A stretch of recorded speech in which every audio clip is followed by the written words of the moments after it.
خواتین و حضرات، ہمیں بے پناہ کالز آتی ہیں، بڑی ای میلز آتی ہیں، ایک دنیا کے آپ محبوب، ایک خلقت آپ کی شیدائی، محترم ڈاکٹر محمد سرفراز ایوان صاحب۔ ڈاکٹر صاحب السلام علیکم۔ وعلیکم السلام ورحمۃ اللہ وبرکاتہ، شکریہ۔ ڈاکٹر صاحب آپ کا بڑا شکر گزار، آپ تشریف لائے، کل بھی آپ تشریف لائے، کل بھی ہم نے آپ سے بہت سیکھا اور انشاءاللہ آج بھی ہم آپ سے بہت سیکھیں گے۔ پروگرام کا آغاز کرتے ہیں اللہ تعالیٰ کے بابرکت نام سے، سورہ بقرہ آیات 51 اور 52۔ اعوذ باللہ من الشیطان الرجیم،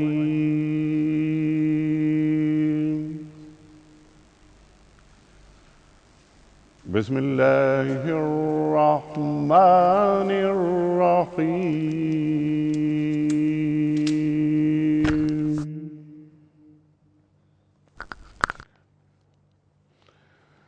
وَإِذْ وَاعَدْنَا مُوسَىٰ 40 لَيْلَةً ثُمَّ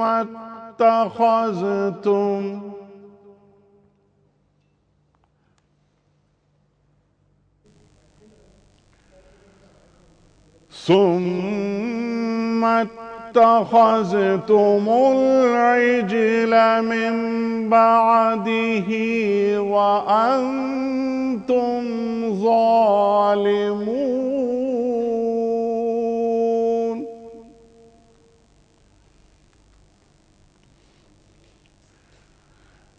ثم عفونا عنكم من بعد ذلك لعلكم تشكرون۔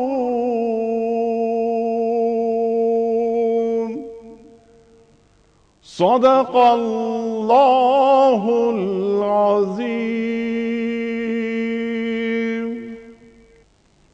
اللہ تعالیٰ ارشاد فرما رہا ہے سورہ بقرہ کی آیت نمبر 51 اور 52 میں کہ یاد کرو جب ہم نے موسیٰ علیہ السلام کو 40 شبانہ روز کی قرارداد پر بلایا تو اس کے پیچھے تم بچڑے کو اپنا معبود بنا بیٹھے۔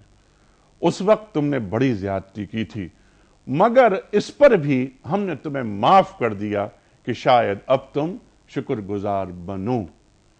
صدق اللہ العظیم۔ خواتین و حضرات، فرعون کا ڈوبنا اور فرعون کی معافی، فرعون کی توبہ، اس پر ہم سوال رکھیں گے پہلا ڈاکٹر سرفراز ایوان صاحب کی خدمت میں۔ لیکن اس سے قبل کل کوئز کے حوالے سے جو سوال ہم نے رکھا تھا آپ کی خدمت میں، اس کا درست جواب اور آج کا سوال۔ کل کا سوال یہ تھا کہ کون سا فرشتہ قیامت کے دن سور پھونکے گا؟ کون سا فرشتہ قیامت کے دن سور پھونکے گا؟ درست جواب حضرت اسرافیل علیہ السلام۔ آج کا سوال نوٹ فرما لیجئے، وہ کون سے نبی ہیں جن کو اللہ تعالیٰ نے بیماری کے ساتھ آزمایا اور انہوں نے صبر و شکر کیا؟ 3 آپشنز، حضرت ایوب علیہ السلام، حضرت یعقوب علیہ السلام یا حضرت عیسیٰ علیہ السلام۔ صحیح جواب روانہ فرمانے کے لیے جنہیں آپ مناسب سمجھتے ہیں جس آپشن کو، ہمارے فون نمبرز نوٹ کر لیجئے 009222343000980 اور 981۔ ہمارا ای میل ایڈریس ہے ps@dunyatv.tv اور ہمارا SMS کا نمبر 3031۔ پروگرام کا آغاز محترم ڈاکٹر سرفراز ایوان صاحب۔ ڈاکٹر صاحب کل جہاں بات آپ نے روکی تھی میں چاہتا ہوں کہ وہیں سے بات کو آگے بڑھاتے ہیں۔ فرعون کا لشکر، فرعونی غرق ہو جاتے ہیں، فرعون ڈوبتے ہوئے توبہ کرتا ہے، ایمان لاتا ہے۔ کیا جس وقت دم نکل رہا ہو اس وقت کی توبہ اللہ تعالیٰ قبول کرتا ہے؟ قرآن کریم اس سلسلے میں ہمیں کیا نصیحت کر رہا ہے ڈاکٹر صاحب؟ اعوذ باللہ من الشیطان الرجیم، بسم اللہ الرحمن الرحیم۔ فرعون جب غرق ہونے لگا تو قرآن کریم میں اللہ تعالیٰ نے ارشاد فرمایا کہ حتی اذا ادرکہ الغرق، جب وہ غرق ہونے لگا قال آمنت انہ لا الہ الا الذی آمنت بہ بنو اسرائیل وانا من المسلمین، تو کہنے لگا کہ میں ایمان لایا اس ذات باری تعالیٰ پر کہ جس پر بنی اسرائیل ایمان لائے اور میں مسلمانوں میں سے یعنی فرما برداروں میں سے ہوتا ہوں۔ تو اللہ تعالیٰ نے فرمایا آن وقد عصیت قبل وکنت من المفسدین، اب ایمان لاتے ہو جبکہ اس سے پہلے تم نے ساری عمر نافرمانی میں گزاری ہے اور تو فساد کرنے والوں میں سے تھا، بگاڑ پھیلانے والوں میں سے تھا۔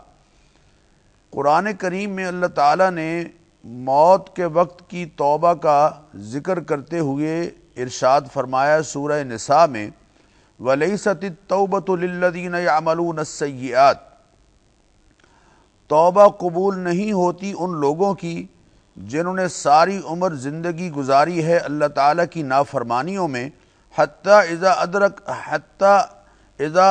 وَلَيْسَتِ التَّوْبَةُ لِلَّذِينَ يَعْمَلُونَ السَّيِّئَاتِ حَتَّى إِذَا جَاءَ أَحَدَهُمُ الْمَوْتُ قَالَ إِنِّي تُبْتُ الْآنَ، یہاں تک کہ جب موت آنے لگتی ہے تو کہتے ہیں کہ اب میں توبہ کرتا ہوں۔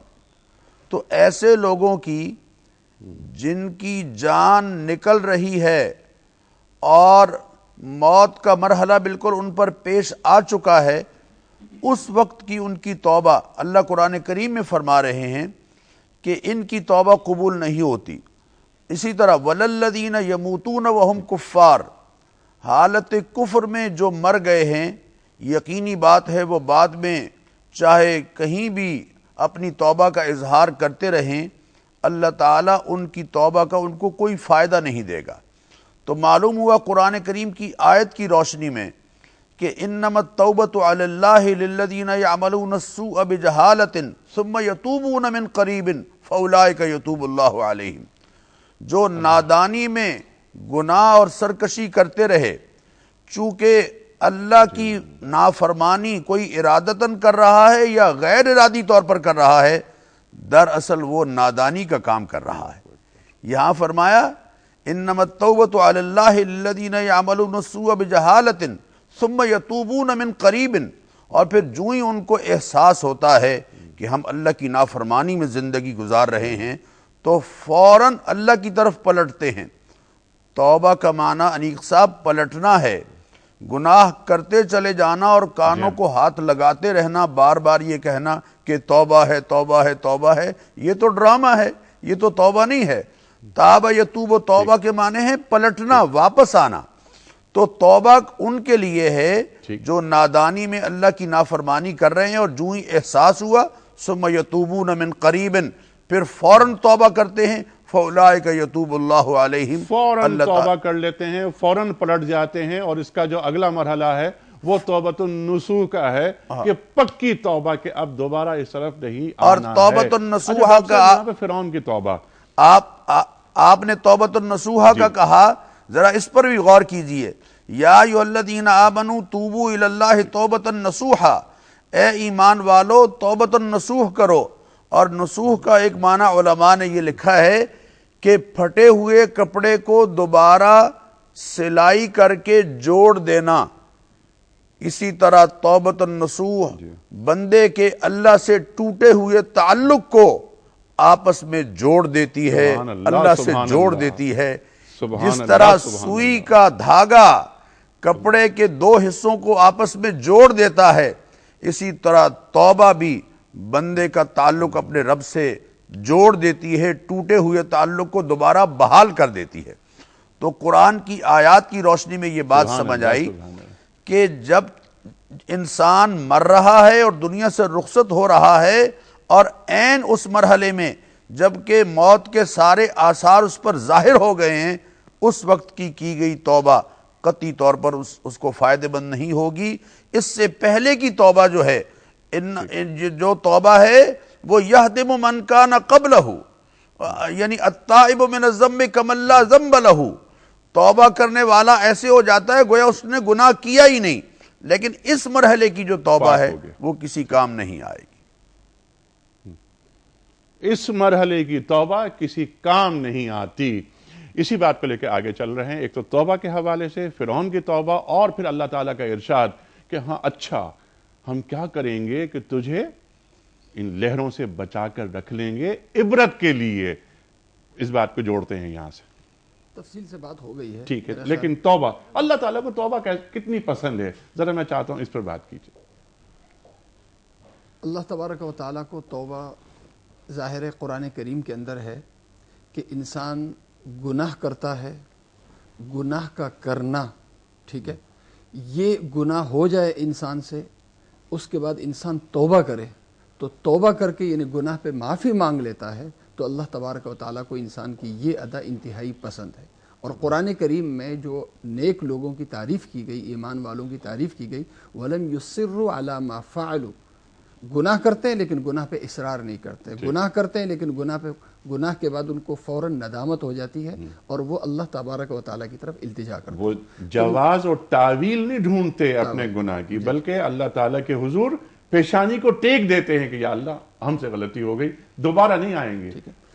اب میرا خیال چونکہ ہمارا جو اصل آج کا ٹاپک ہے وہ حضرت ہے موسیٰ علیہ السلام جا رہے ہیں طور پر، وَوَعَدْنَا مُوسَىٰ ثَلَاثِينَ وَوَعَدْنَا مُوسَىٰ 40 لَيْلَةً ثُمَّ اتَّخَذْتُمُ الْعِجْلَ مِن بَعْدِهِ وَأَنْتُمْ ظَالِمُونَ۔ یہاں پہ دیکھیے گا انیق صاحب کہ بنی اسرائیل کو آزادی ملی انتہائی گندی قسم کی غلامی سے، ٹھیک ہے، اللہ تعالیٰ کی بے پناہ نعمتیں ان پر ہوئی، یعنی اللہ تعالیٰ نے جو انہیں آزادی دی، ان کی محنت کا، ان کے اسباب کا، ان کی تدبیر کا انتہائی کم دخل تھا، اور سراسر اللہ تبارک و تعالیٰ کا ان پر انعام تھا کہ اللہ تبارک و تعالیٰ نے وہ سب کچھ جو فرعونیوں کے پاس تھا اللہ تعالیٰ نے انہیں دے دیا، اور انہیں ایک بھرپور آزادی کے ساتھ اللہ تعالیٰ نے انہیں جینے کا حق دے دیا، جینے کا موقع دے دیا۔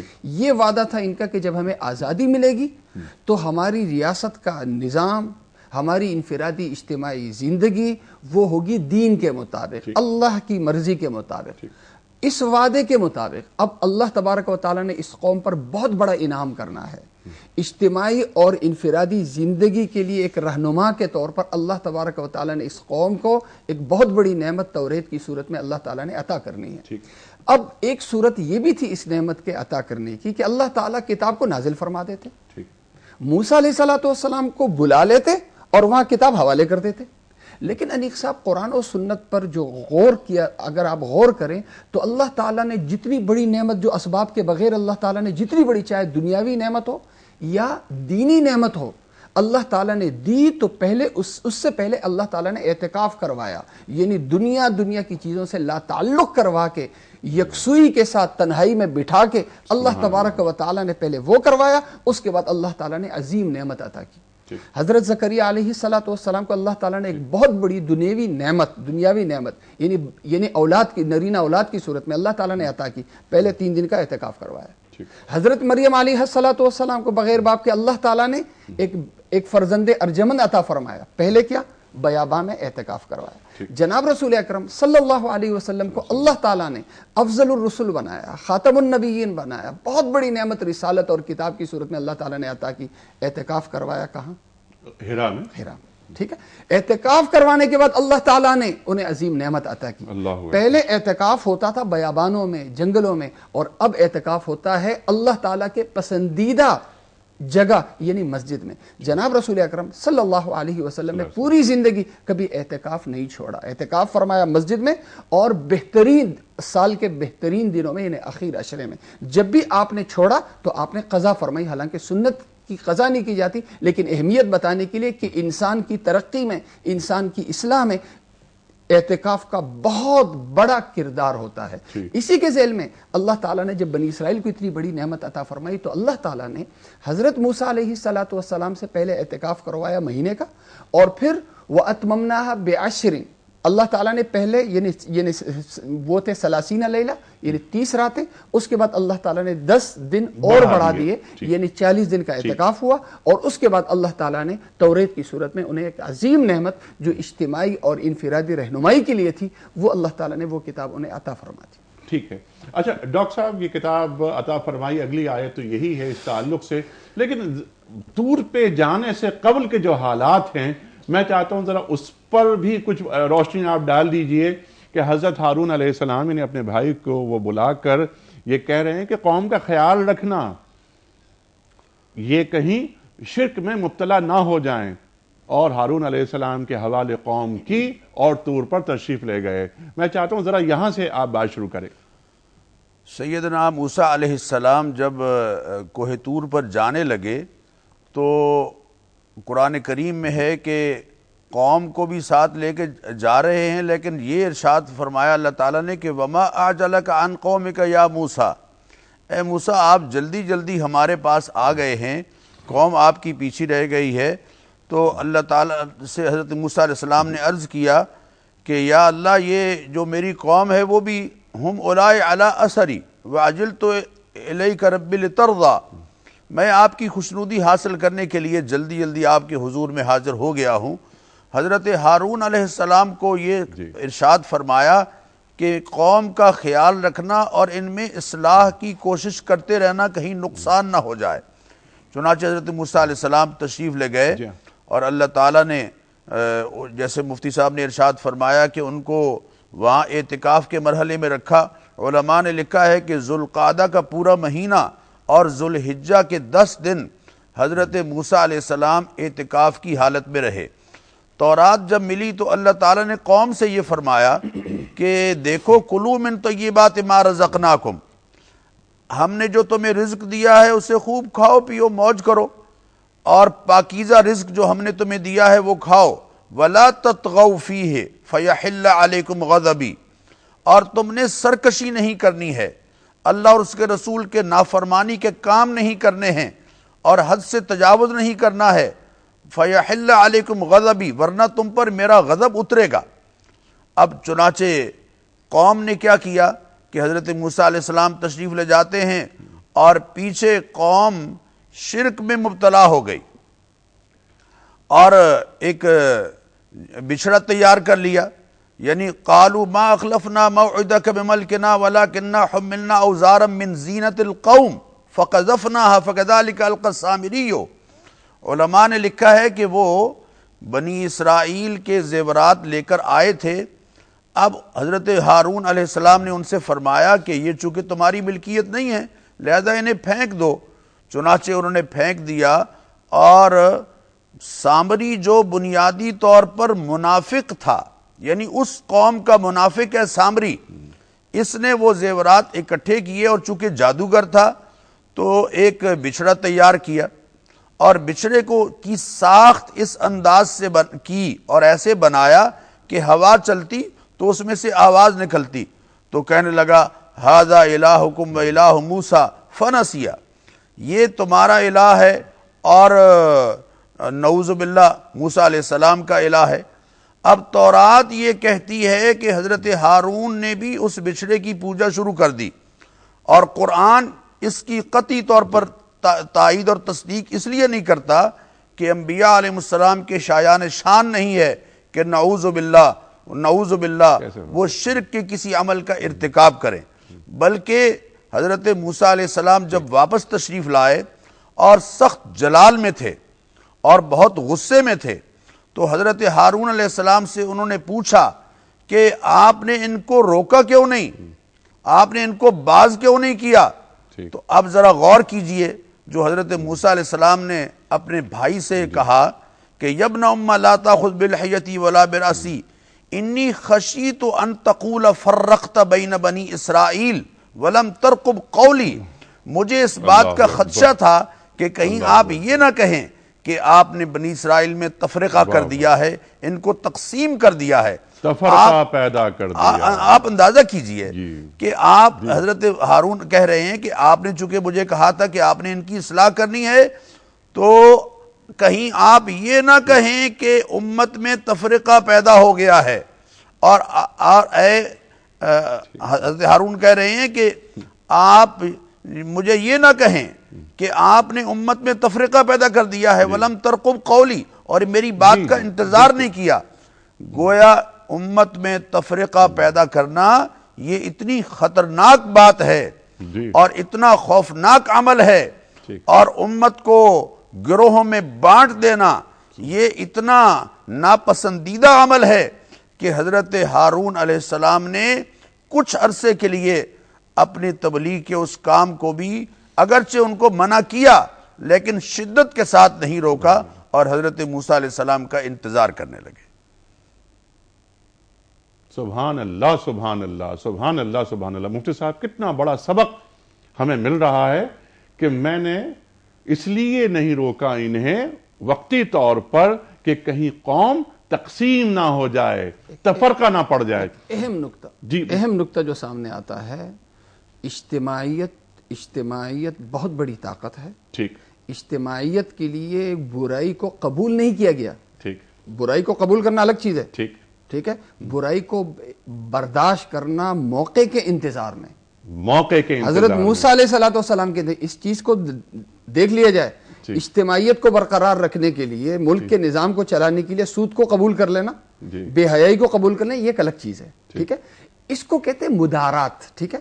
آپ انتظار کر رہے ہیں، اس کو حکمت کہتے ہیں. موقع کے انتظار میں کسی برائی کو برداشت کر لینا. لیکن قوم کو بانٹنا نہیں ہے. بانٹنا نہیں. آج کیا ہو رہا ہے ہمارے معاشرے میں، اور تفرقے بازی، یہ اور اہم چیز بتاؤں، کل بھی کراچی میں کیسے حالات رہے ہیں. اہم چیز بتاؤں، دیکھیں علم کے تقاضوں کے مطابق چلو گے تو ہمیشہ فتنے اٹھیں گے. ٹھیک. علم کے تقاضوں سے پہلے حکمت کے تقاضوں کو سبحان اللہ، سبحان اللہ، حکمت کے تقاضوں کو دیکھنا ہے. اور یہ جو کچھ کراچی میں ہو رہا ہے، نیک صاحب پہلے بھی میں عرض کر چکا، آج پھر عرض کر رہا ہوں، یہ نہ ہمارے علماء کرتے ہیں، نہ ہماری آواز ہے، نہ ہمارا دین ہمیں اس چیز کا درس دیتا ہے. یہ جو کچھ ہو رہا ہے یہ سازشیں ہیں قوم کو تقسیم کرنے کے لیے، قوم کو تقسیم کرنے کی. اجتماعیت کا تقاضا دین کر رہا ہے. اس میں کرنے کا کام کیا ہے اس پر بھی میں آپ سے بات کرواؤں گا، لیکن میں چاہتا ہوں پہلے کچھ کالرز کو لے لوں. السلام علیکم. وعلیکم السلام. مسز صوفی محمد اسحاق شاہ راولپنڈی سے. جی فرمائیے. انیک صاحب، آپ سے دو سوال ہیں، آپ سے اور آپ کے معزز مہمانوں سے. ایک تو اتنے خوبصورت ٹاپکس چل رہے ہیں کہ قرآن پاک میں نہایت خوبصورتی اور حکمت کے ساتھ مہربان رب نے بنی اسرائیل کی مثالیں دے کر بنی نوع انسان اور بالخصوص امت مسلمہ کی رہنمائی اس انداز میں کی ہے کہ ہم اپنے ذات کا خود تجزیہ کر کے ہم سب یا کمپیریزن کر کے اپنے نفس کی نفی کر سکیں. سوال یہ پیدا ہوتا ہے، جیسے ابھی آپ بات کر رہے تھے کہ معاشرہ کس چیز کا منہ بولتا ثبوت ہے، کہ ہمیں اس کمپیریزن کے نتیجے میں ابھرنے والا احساس خطا یا سیلف ریئلائزیشن یا سچی توبہ کا احساس نظر نہیں آتا ہے. اور عبادات تو ہیں مگر ریاکاری سے مبرہ نہیں. جیسے اقبال رحمت اللہ علیہ نے فرمایا تھا، ذرا نم ہو تو یہ مٹی بڑی زرخیز ہے ساکی، یا کسی ایسے شرر سے پھونک اپنے خرمنے دل کو کہ خورشید قیامت بھی ہو تیرے خوشہ چینوں میں. سوال یہ ہے کہ کیا اس نم اور اس شرر کے بغیر تبدیلی اور رب کا فضل ممکن ہے؟ Because all of us are striving towards the positive change. دوسرا سوال یہ ہے کہ آفرین ہے آپ پر اور آپ کی اعلیٰ ظرفی پر کہ آپ ہم جیسے کم علم، بے وقت اور عام سے کالرز کو اپنا پلیٹ فارم دیتے ہیں. اور اپنی بات سن لیں، مسلمان عورت کتنی اہم ہوتی ہے، میں بار بار یہ بات کہتا ہوں. جی پلیز اگر آپ بات سن لیں. جی ارشاد. اور اپنی ایکسٹینسو نالج اور بے پناہ علم دوستی کا روب جھاڑے بغیر بڑے صبر و تحمل کے ساتھ کالرز کی بات سنتے ہیں. افسوس یہ ہے، سوال یہ ہے کہ آپ کے کچھ مہمان مولوی صاحبان کیوں ان خصوصیات سے محروم ہیں؟ آپ جیسے اچھے لوگوں کی صحبت کا اثر ان پر کیوں نہیں ہوتا؟ کہیں تکبر یا اندر کا تکبر اس چیز کا موجب تو نہیں ہے؟ اس پہ روشنی ڈال دیں. نہیں، ایسا ممکن نہیں ہے. اور یہ ایک چیز جسے آپ نے کہا نا کہ اس تکبر کو ہم کہتے ہیں تکبر علمی. ایک ہوتے ہے یہ خبط عظمت. الحمدللہ ہمارے علماء جو تشریف لاتے ہیں ہمارے پاس اس سے بالکل پاک ہیں. اس کی گواہی میں خود دیتا ہوں. خواتین و حضرات، یہ ہمارے معزز مہمان ہیں، ان کی جوتیاں سیدھی کر کے ہم سیکھتے ہیں. اللہ انہیں سلامت رکھے ہمارے علماء کو. یہ سوال بہت اہم ہے. میں چاہتا ہوں کہ اس سوال کو ڈاکٹر صاحب کی خدمت میں رکھوں. ڈاکٹر صاحب، یہ سوال ان کا بہت اچھا، ان خاتون کا، ذرا نم ہو تو یہ مٹی بڑی زرخیز ہے ساقی. اقبال کے مصرع انہوں نے پڑھا. رب کا فضل کیسے حاصل کیا جائے؟ جی میں عرض کروں کہ اللہ تعالیٰ نے قرآن کریم میں آپ نے جیسے فرمایا، یہ سوال آپ نے فرمایا کہ بس اللہ کا فضل کیسے حاصل کیا جائے. ایک تو اللہ تعالیٰ نے ارشاد فرمایا کہ وَاسْأَلُوا اللَّهَ مِنْ فَضْلِهِ، اللہ تعالیٰ سے اس کا فضل مانگتے رہو. اور دوسرے یہ کہ اللہ تعالیٰ کی طرف پلٹنا اور اللہ کی اور اللہ کے رسول صلی اللہ علیہ وسلم کی فرما برداری کی زندگی گزارنا، یہی اصل میں اللہ کے فضل کے حصول کا ذریعہ ہے. ابھی آپ ارشاد فرما رہے تھے کہ توبہ اللہ تعالیٰ قبول کرتے ہیں. وَهُوَ الَّذِي يَقْبَلُ التَّوْبَةَ عَنْ عِبَادِهِ وَيَعْفُو عَنِ السَّيِّئَاتِ وَيَعْلَمُ مَا يَفْعَلُونَ. اللہ وہ ہے جو تمہاری اپنے بندوں کی توبہ قبول کرتا ہے اور ان کے گناہوں کو معاف کرتا ہے۔ اور کیا خوبصورت بات ایک موقع پر ارشاد فرمائی، وَآخَرُونَ اعْتَرَفُوا بِذُنُوبِهِمْ، کچھ لوگ ہیں جو اپنے گناہوں کا اعتراف کرتے ہیں، خَلَطُوا عَمَلًا صَالِحًا وَآخَرَ سَيِّئًا، ان کے گناہ بھی ہیں اور ان کی نیکیاں بھی ہیں، اعمال صالحہ اور گناہ ان کے ملے جلے ہیں، ادھر کچھ نیکیاں بھی ہیں اور ساتھ ہی گناہ بھی ہیں، عَسَى اللَّهُ أَن يَتُوبَ عَلَيْهِمْ، اللہ تعالیٰ ان کی توبہ بھی قبول فرمائیں گے۔ عسا اگر اس کی نسبت اللہ کی طرف ہو تو یقین کے معنی میں ہوتا ہے۔ اللہ نے قرآن کریم میں اپنے حبیب سے فرمایا ہے، نبئ عبادی، اے میرے پیارے میرے بندوں کو بتا دیجئے، انی انا الغفور الرحیم، میں بہت بخشنے والا ہوں، میں بہت مہربان ہوں۔ اللہ تعالیٰ اپنے بندوں کو فضل عطا کرنا چاہتا ہے، کوئی سائل ہو، کوئی مانگنے والا ہو، اس کی طرف بڑھنے والا ہو، یقیناً اللہ تعالیٰ کا فضل اس کے لیے ہے، اور اللہ کے فضل کے حصول کا ذریعہ وہ راستہ جو اللہ کے رسول صلی اللہ علیہ وسلم نے متعین کیا ہے اس کے سوا ہرگز نہیں۔ سبحان اللہ، اللہ کے رسول صلی اللہ علیہ وسلم نے وہ راستہ جو سرکار دو عالم صلی اللہ علیہ وسلم نے متعین کیا ہے اس کے سوا نہیں۔ اور ڈاکٹر صاحب یہ نکتہ آپ نے بہت عمدہ بیان فرمایا، عطا فرمایا کہ اللہ کے فضل کو مانگتے رہنا چاہیے مسلسل، اس میں تاخیر نہیں کرنی چاہیے اور اس کو تعطل کا شکار نہیں بننا چاہیے۔ کچھ کالرز ہیں ان کو لے لیتا ہوں، پھر ہم آگے چلیں گے کہ اللہ تعالیٰ بنی اسرائیل کے اس جرم کو بھی معاف کر رہا ہے کہ وہ بچڑے کو اپنا معبود بنا بیٹھے، تو پوری قوم کو معاف کر رہا ہے۔ کیا یہ قومی غلطی تھی یا بنی اسرائیل میں سے کچھ لوگ ایسے تھے کہ جنہوں نے بچڑے کی پوجا نہیں کی تھی؟ ثم عفونا عنکم من بعد ذلک لعلکم تشکرون، اس پر بات کریں گے مفتی نذیر صاحب سے۔ کچھ کالرز، السلام علیکم۔ وعلیکم السلام ورحمۃ اللہ، کیسے ہیں بھائی صاحب؟ الحمدللہ الحمدللہ، آپ اچھی ہیں؟ جی اللہ کا اچھا، بہت ایک بات تو یہ بتائیے کہ ایک زمانے کے بعد آپ کی کال آ رہی ہے۔ انیک بھائی، ٹائم ایسا ہے کہ ورکنگ ویمن ہونے کے ناطے نا سن لیتی ہوں، جب وقت ملتا ہے فوراً کال ملاتی ہوں، اور الحمدللہ آپ کے جو مہمانان گرامی باعزت ہیں، یقین کیجئے کہ کئی سوالوں کے جواب خود بخود مل جاتے ہیں۔ سبحان اللہ، سبحان اللہ، سبحان اللہ، سبحان اللہ۔ جی، کیا سوال ہے آپ کا؟ اور آپ کا پینل ماشاءاللہ، ایک بنی اسرائیل کی صورت کی آیت کھل رہی ہے، حرف حرف سمجھ آ رہا ہے اور عبرت بھی نظر آ رہی ہے۔ اللہ اکبر۔ سوال میرے دو ہیں کہ فرعون کو تو معلوم تھا کہ میں ڈوب رہا ہوں، توبہ کر لی، ہم کس فرقے پر وقت آخرت کا انتظار کر رہے ہیں؟ اللہ اکبر، اللہ اکبر۔ اور دوسری بات کہ حضرت موسیٰ علیہ السلام جب طور سے واپس آئے اور انہوں نے شرک کرنے والوں کو دیکھا اور اس کا سدباب کرنے کی جو بھی کوشش کی، سب کو معلوم ہے ہمارے چرواہے تو پہاڑ سے ہی نہیں اتر رہے، یہ کب اتریں گے اور کب ہم اصلاح کی طرف بڑھیں گے؟ خدا را مولانا صاحب سے کہیے گا کہ خاص دعا بھی کریں اور جواب سے بھی نوازیں۔ بہت اچھے دونوں سوالات، بہت اچھے۔ آپ کی اجازت تو ایک سوال کم از کم میں اور لے لیتا ہوں۔ جی السلام علیکم۔ وعلیکم السلام۔ جی فرمائیے۔ انیک بھائی آپ کیسے ہیں؟ الحمدللہ۔ کون، کہاں سے؟ جی میں روبینہ بات کر رہی ہوں، ٹوبا ٹیک سنگھ سے۔ جی فرمائیے۔ جی انیک بھائی، میرا بھی سوال جیسے میری پہلی دو بہنوں نے کیا ہے اسی سے ریلیٹڈ ہے کہ آج یہ جو ہمارے ملک کے حالات ہیں، یہ سب کچھ جانتے بوجھتے ہوئے بھی ہم کیوں نہیں پلٹ رہے؟ وہ قومیں تو پھر بھی پلٹ آئیں، ہم نہیں پلٹ رہے۔ اور آج ایون کے بڑے لیول سے لے کر ایک گلی محلے تک میں کوئی عزت آبرو محفوظ نہیں ہے۔ یہ سوچا جائے کہ ہم محلے میں محفوظ ہیں، یہ اپنی گلی میں محفوظ ہیں، ایون کہ اپنے گھر میں بھی ہم محفوظ نہیں ہیں۔ تو ان چیزوں کو سامنے رکھتے ہوئے وہی ایک دل میں تکلیف کے توبہ کی طرف اللہ تعالیٰ تو بلا رہا ہے کہ ہم تو مائل با کرم ہیں، کوئی سائل ہی نہیں، رستہ دکھلائیں کسے، کوئی راہ رو منزل ہی نہیں، کہ ایک یہ چیز کہ ہم چاہ بھی نہیں رہے اور چاہ بھی رہے ہیں، ایک کنفیوژن کا شکار کیوں ہو گئے ہم۔ بہت اچھا۔ اور ایک اور سوال مولانا صاحب تشریف فرمائے تو میں اسی ذرا فائدہ اٹھانا چاہوں گی کہ اذان جو ہوتی ہے جو ریڈیو ٹی وی یا میڈیا پہ جو اذان ہوتی ہے اس کے بارے میں کہا جاتا ہے کہ وہاں اذان نہیں ہونی چاہیے جہاں جماعت نہ ہو رہی ہو. تو کیا یہ درست ہے؟ اور دوسرا یہ کہ کیا اذان مختصر ہونی چاہیے یا اس کا جو ایک دورانیہ ہے وہ ایک نارمل، کیونکہ یہ بھی مجھے سننے میں آیا کہ اذان مختصر ہونی چاہیے اور اگر ریڈیو پہ ہو رہی ہے تو وہاں جماعت ہونی چاہیے ورنہ ریڈیو سے اذان پلے نہیں کرنی چاہیے. بالکل ٹھیک ہے. ویسے بہت شکریہ آپ کا محترمہ روبینہ صاحبہ. مفتی صاحب ایک ایک کر کے سوالات اور پھر ثم عفونا عنکم اس پہ بات کرواؤں گا میں آپ سے. پہلا سوال شروع کرتے ہیں اس بات سے کہ جہاں اذان ہوتی ہے وہاں نماز ضروری ہے؟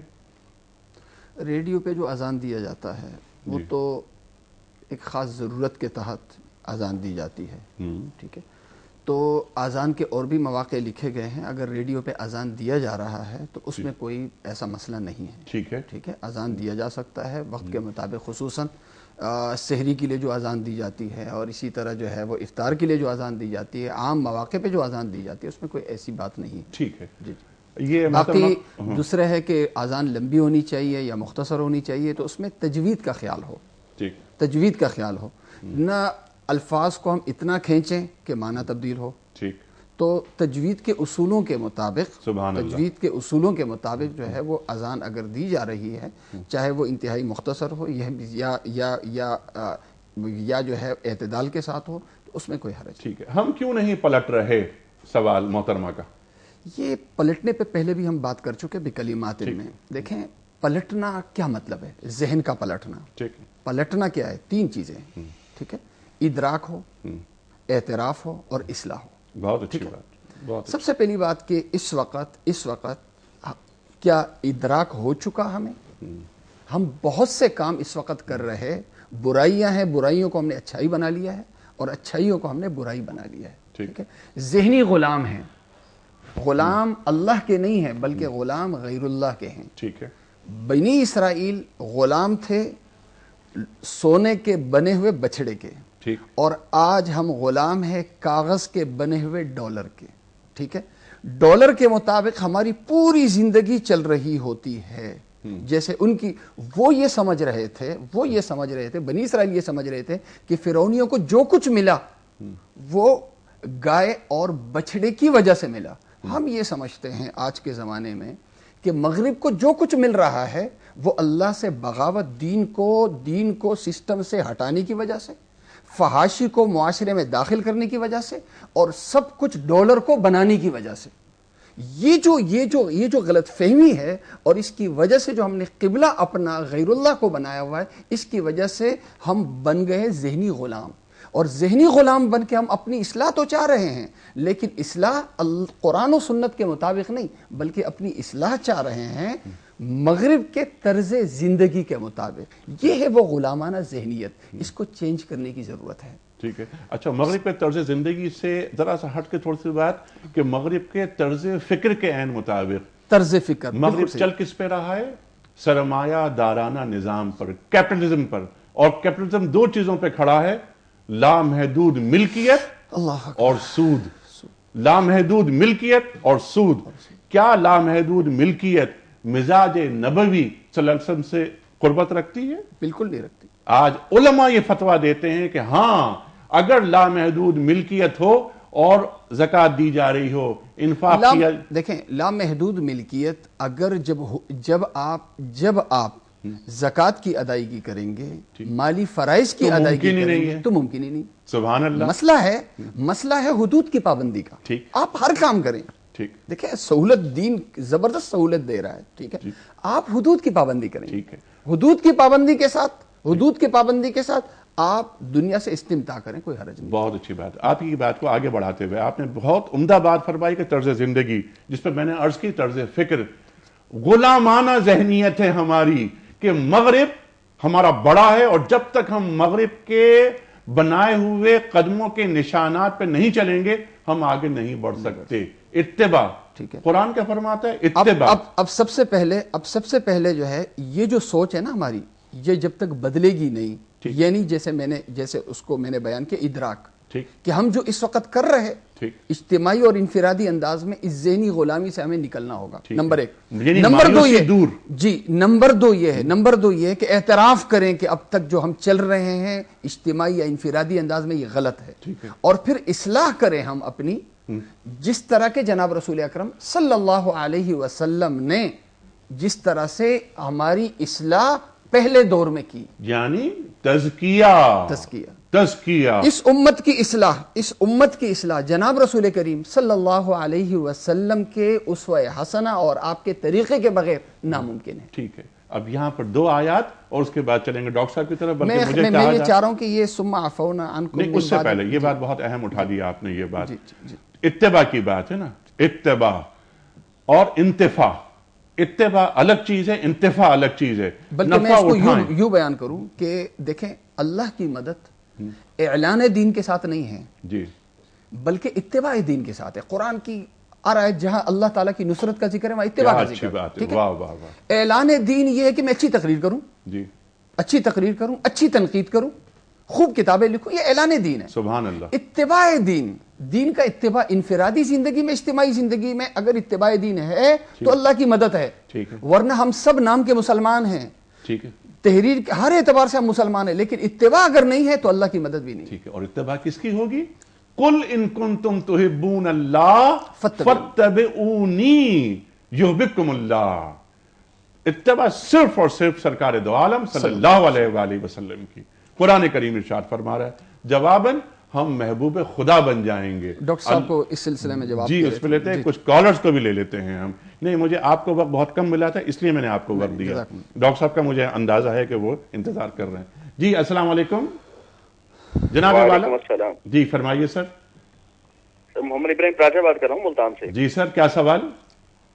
سوال یہ ہے کہ کل سے ہمارا ٹاپک چل رہا ہے الحمدللہ بنی اسرائیل پہ، حضرت موسیٰ علیہ السلام کے ٹاپک پہ۔ جی سامری جادوگر نے، میں نے پڑھا تھا ایک جگہ کہ بھی حضرت جبرائیل علیہ السلام کے پاؤں سے مٹی لے کے اس بچڑے کو بنانے میں، جی بالکل ایسی روایات ہیں۔ سوال میرا یہ ہے کہ اب موسیٰ سامری جادوگر کو کیسے وہ حضرت جبرائیل علیہ السلام کا نظر آنا، وہ کیفیات کیا تھی، کیا اس کے پیچھے حقائق تھے؟ ٹھیک ہے، اس پہ بات کرتے ہیں۔ ڈاکٹر صاحب پہلے یہ سوال آپ کی خدمت میں، اور پھر ثم عفونا عنکم من بعد ذلک لعلکم تشکرون پر آپ بات فرمائیے ڈاکٹر صاحب۔ جی قرآن کریم میں ہے کہ سامری نے یہ کہا کہ فَقَبَضْتُ قَبْضَةً مِّنْ أَثَرِ الرَّسُولِ فَنَبَذْتُهَا وَكَذَلِكَ سَوَّلَتْ لِي نَفْسِي، کہ میں نے ایک فرشتے کے گھوڑے کے قدموں کے جو آثار ہیں وہاں سے مٹی لی۔ لیکن علماء نے یہ بھی لکھا ہے، تفسیر حقانی میں جیسے ہے، کہ یہ بھی اس کی چال بازی اور اس کی فریب کاری تھی کہ اس نے یہ انداز اختیار کیا، چونکہ منافقین میں سے تھا تو اس سے جھوٹ کی کوئی توقع کی جا سکتی ہے۔ انیق صاحب ایک بات کی میں وضاحت ضرور کرنا چاہتا ہوں، کسی بھی قوم کی اقدار اور ویلیوز کو اپنانا اس حوالے سے بھی بنی اسرائیل کے اس قصے میں ہمارے لیے رہنمائی ہے۔ تہذیب مغرب کا کلمہ ہے لا الہ الا الانسان، اور ہمارا کلمہ ہے لا الہ الا اللہ۔ تہذیب مغرب کی 2 قدریں ہیں، حرص اور ہوس، اور ہماری مسلمانوں کی قدریں ہیں محنت اور قناعت۔ اب ذرا غور کیجئے، اسی بنی اسرائیل کے قصے میں ہمارے لیے یہ تعلیم ہے کہ کسی قوم کی اقدار اور ویلیوز کو اپنانے میں ہم نے کیا رویہ اختیار کرنا ہے۔ وَجَاوَزْنَا بِبَنِي إِسْرَائِيلَ الْبَحْرَ فَأَتَوْا عَلَىٰ قَوْمٍ يَعْكُفُونَ عَلَىٰ أَصْنَامٍ لَهُمْ، جب ہم نے ان کو سمندر سے پار کیا تو وہ ایک ایسی قوم پر آئے کہ جو اپنے بتوں کی پوجا کر رہی تھی۔ قَالُوا يَا مُوسَىٰ اجْعَل لَّنَا إِلَٰهًا كَمَا لَهُمْ آلِهَةٌ، تو کہنے لگے کہ اے موسیٰ ہمارے لیے بھی ایسا الہ بنا دیجئے جیسے ان کے الہ ہیں۔ تو حضرت موسیٰ علیہ السلام نے جو جواب دیا تھا وہ غور طلب ہے۔ فرمایا قال انکم قوم تجہلون، فرمایا کہ تم نادان ہو، نہیں سمجھ رہے ہو کہ یہ ان کی قدریں ہیں، تمہاری قدریں اپنی ہیں۔ ان ہؤلاء متبر ما ہم فیہ وباطل ما کانوا یعملون، یہ جو کچھ کر رہے ہیں یہ برباد ہونے والے ہیں، یہ یقیناً جس دھندے میں لگے ہوئے ہیں اس میں یہ برباد ہونے والے ہیں۔ وَبَاطِلٌ مَا كَانُوا يَعْمَلُونَ، اور جو کچھ یہ کر رہے ہیں یہ باطل ہے۔ تو کسی بھی قوم کی روایات کو اپنانے سے پہلے یہ سوچنا ہے کہ کیا وہ اقدار اس قوم کو تباہی کی طرف لے جانے والی نہیں ہے، ان کے اندر سے شرم و حیا اور دوسری تمام انسانی قدروں کو پامال کرنے والی نہیں ہے، اور کیا وہ جو کچھ کر رہے ہیں وہ باطل نہیں ہے، اور کیا قرآن و سنت اس کی تائید کر رہا ہے، چونکہ قرآن و سنت جس کی تائید کر رہا ہے وہ حق ہے اور باقی قرآن نے کہا ہے کہ وہ باطل ہے۔ تو کسی بھی قوم کی اقدار اور ویلیوز کو اپنانے سے پہلے ہمیں بہرحال یہ سوچنا ہوگا کہ ہم یہ سمجھ رہے ہیں کہ بے لباس ہو کر ہم ترقی کریں گے۔ ہم اگر لوگ مرد نیکر پہن کے بازار میں پھرنا شروع کر دیں گے اور عورتیں بے لباس ہوتی چلی جائیں گی تو اس سے کیا ترقی ہوگی؟ کیا ان کی ان اقدار اور روایات کو اپنانے سے ہم آگے بڑھیں گے؟ یہ ہے اصل بات جو بنی اسرائیل کے اس قصے میں ہمارے لیے رہنما ہے۔ ایک اور بات میں کہنا چاہوں گا۔ ٹھیک ہے، اور ڈاکٹر صاحب کیونکہ لاسٹ منٹ ہے جی، تو لاسٹ منٹ میں چاہتا ہوں کہ اس آیت پہ بھی آپ بات کریں، اور آپ نے جو بات فرمائی ہے ذرا اس پر صرف ایک بات میں عرض کر دوں کہ یہ جو آپ نے بہت اچھی بات فرمائی کہ بے لباس ہونا یا لباس کو کم کرتے رہنا یہ ترقی کی علامت ہے۔ اگر اس کو معیار بنا لیا جائے تو سب سے زیادہ ترقی یافتہ تو جانور ہوئے۔ بے شک بے شک بے شک۔ ڈاکٹر صاحب اللہ فرماتے ہیں، بالکل آپ نے صحیح فرمایا کہ تم نے بچھڑے کو ظلم، جی اللہ فرماتے ہیں کہ ثم عفونا عنکم من بعد ذالک، پھر قوم چونکہ دو حصوں میں بٹی ہوئی تھی، ایک وہ تھے جنہوں نے بچھڑے کی پوجا کی اور دوسرے وہ تھے جنہوں نے بچھڑے کی پوجا نہیں کی۔ تو اللہ تعالیٰ نے قرآن کریم میں ارشاد فرمایا ہے کہ اب فَاقْتُلُوا أَنفُسَكُمْ ذَلِكُمْ خَيْرٌ لَكُمْ عِنْدَ بَارِئِكُمْ فَتَابَ عَلَيْكُمْ، تمہاری توبہ تب قبول ہوگی کہ جن لوگوں نے بچھڑے کی پوجا کر کے شرک کیا ہے ان کو ان کے وہ رشتہ دار قتل کریں جو شرک کی اس گناہ میں مبتلا نہیں ہوئے، تب ان کی توبہ قبول ہوگی۔ چنانچہ ایسا ہی ہوا، اللہ تعالیٰ کے اس حکم کی بجا آوری میں وہ لوگ قتل کیے گئے جو شرک میں مبتلا تھے اور ان کی توبہ قبول ہوئی۔ اور اس سارے قصے کے آخر میں یہ کہا والذین عملوا السیئات ثم تابوا من بعد ذلك من بعدها وآمنوا ان ربک من بعدها لغفور رحیم، جو بھی گناہ کریں گے اور پھر توبہ کریں گے اور پلٹ کر اللہ کی فرما برداری میں آ جائیں گے، ان کو بتائیے کہ تمہارا رب اس کے بعد بہت بخشنے والا اور مہربان ہے، کل بھی بخشنے والا تھا، آج بھی ہے، اور یہ سلسلہ قیامت تک بخشش کا اللہ کا جاری رہے گا۔ جاری رہے گا۔ ڈاکٹر صاحب میں بڑا ممنون، بہت شکر گزار آپ کا، بہت سارے نکات، بہت ساری علمی گفتگو آپ نے عطا فرمائی۔